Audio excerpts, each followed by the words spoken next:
신대원을 제가 양지에 있는 기숙사로 들어가게 되었는데 그 주부로서의 하는 일을 맡겨야 되겠다 싶어서 사람을 구하던 차에 만나게 된 사람이 중국 동포였고, 이분에게 이제 신앙 기초, 예수님은 누구신가, 하나님은 누구신가, 이 복음을 듣고는 참 이렇게 행복해하면서 기뻐하면서 이 좋은 예수님 만나면 우리 동포들 편하게 살 거 아닌가 그러면서 전도사님 우리 동포들 저기 영등포에 많이 있는데, 그 얘기를 듣고는 참 깜깜했어요. 나는 여자고 내가 어떻게 교회를 해?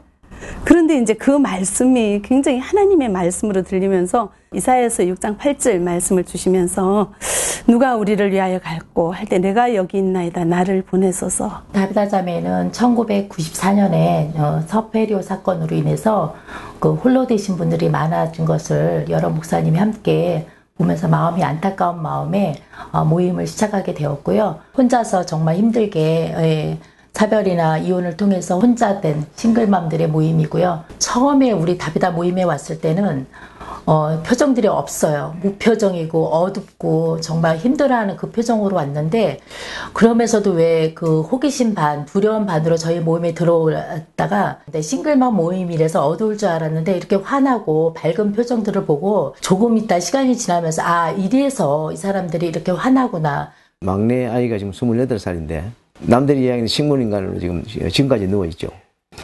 근데 하나님, 이 아이는 여기에서 이렇게 막 치료받는 것이 너무나 고문이지 않느냐.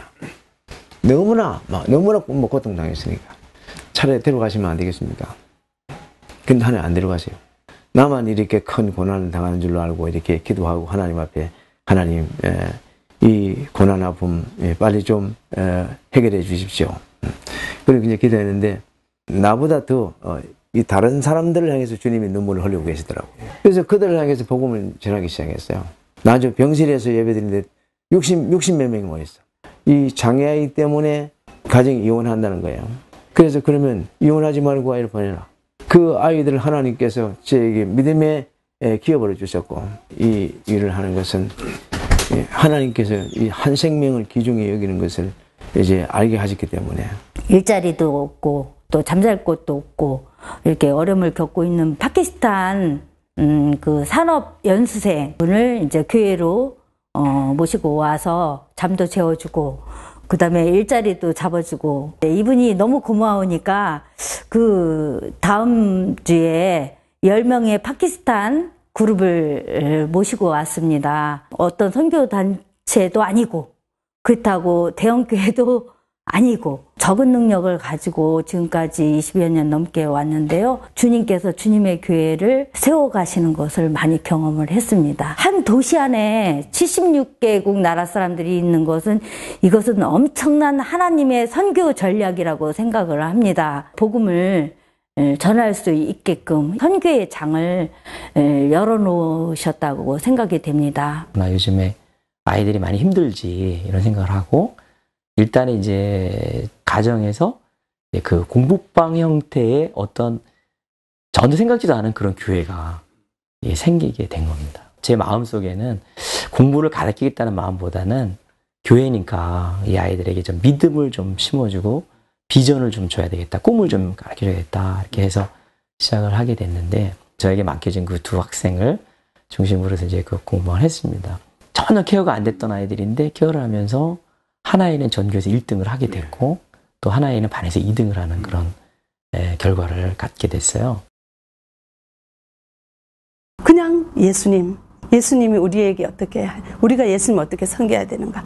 그리고 밥 먹고 그냥 자기 살았던 얘기 나누고 손 한번 잡아주고 앞으로 한 주간도 잘 사시오 하고 그러고는 헤어져 오는데, 이것이 하나님 자녀된 기쁨을 그렇게 주는 거예요. 사랑의 집이라는 숙소를 이제 많이 운영하면서 누구에게나 다 이제 열어놓죠. 숙소에 거주할 동안에 복음을 전하고 1:1 양육을 하고 반드시 복음을 듣지 않을 수 없는 그런 환경에 우리가 딱 이제 모아놓고 굉장히 왕처럼 존귀하게 고귀하게 당신이 최고입니다 하면서 막 굉장히 친절하게 하면서 복음을 싹 가져가니까 거절을 못해요. 이제 그분들은 그 정도로 제자 훈련을 받으면 이제 자기가 섬김을 받은 것처럼 또 나가서 이렇게 새신자를 등록할 수 있도록 그렇게 막 열정적으로 섬기는데요.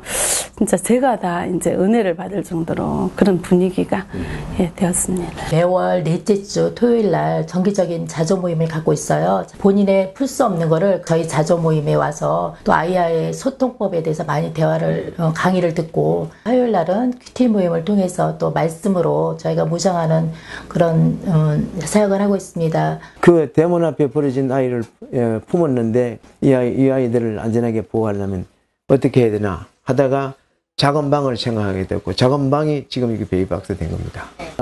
베이비박스가 없어지는 이 현실을 못 쫓아서는 안 됩니다. 그 아이들을 살려야 되기 때문에. 여기 지금 베이비박스에 들어온 아이들이 지금 한 479명 오늘 지금 조금 전에 들어왔습니다. 한 보람 있는 일은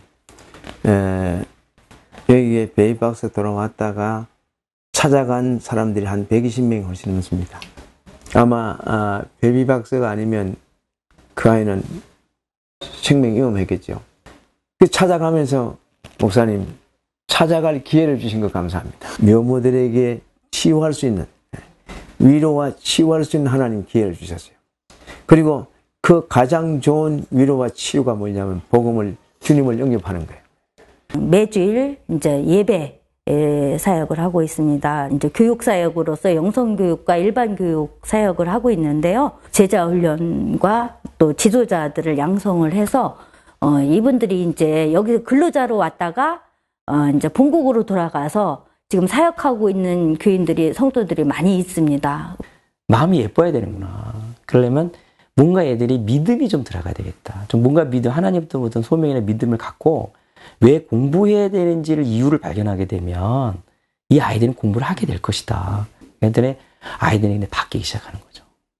아이들이 꿈을 갖게 되고 자존감이 높아지게 돼요. 요즘에 뭐 많은 아이들이 상처가 많잖아요. 그 상처가 결국은 그리스도의 말씀으로 바뀌는 것을 경험하게 된 거죠. 이 학생이 이제 그런 자율적인 훈련을 받고 돌아가서 근데 그게 또 매주마다 애가 달라지니까 이제 부모님 입장에서는 정말 그 아이가 이렇게 변할 수 있냐. 그동안 학교를 다녔고 또 그동안 교회를 다녔고 했지만 여기 와서의 기본을 가르치는 그런 학교라고 이제 생각하시면 될 겁니다. 먼저 사람을 찾아가는 훈련을 해야 되지 않는가. 우리 한국 사람의 마음으로 접근해서는 안 되고요. 그리고 그분들과 같이 생활하면서 그분들의 눈으로 같이 세계를 바라보는 그런 상황화된 전략이 필요하다고 생각을 합니다. 어떠한 프로그램으로 그들을 가르치려고 하는 그런 거는 그들에게 통하지가 않더라고요. 글쎄 그거는 그때 잠시일 뿐인 것 같아요. 그저 편안하게 그들에게 들어줄 수 있는 기만 가지고 있으면 될 것 같고, 이제 그 불났으면 불을 꺼야죠. 그 생명을 빨리 부활할 수 있도록 살려야 되는 거니까 한 영혼을 구원하고 또 한 사람을 사랑하는 이런 일에는 정말 이 동력하는 사람들이 많으면 할 일이 굉장히 많습니다. 여기 국내에서 오신 분들이잖아요. 오신 분들을 사역하는 거기 때문에 정말 저비용 고효율적인 그런 선교 사역을 감당할 수가 있습니다. 교육 사역, 특히 공부하는 기독교 대안학교에 만약에 어떤 비전이나 소명이 있다면 그 은사가 맞아야 돼요. 은사 중심적인 사역을 해야 되거든요. 그리고 아이들에게 가르치고 아이들과 함께 있는 것이 좋아야 돼요. 그래 열매가 있습니다.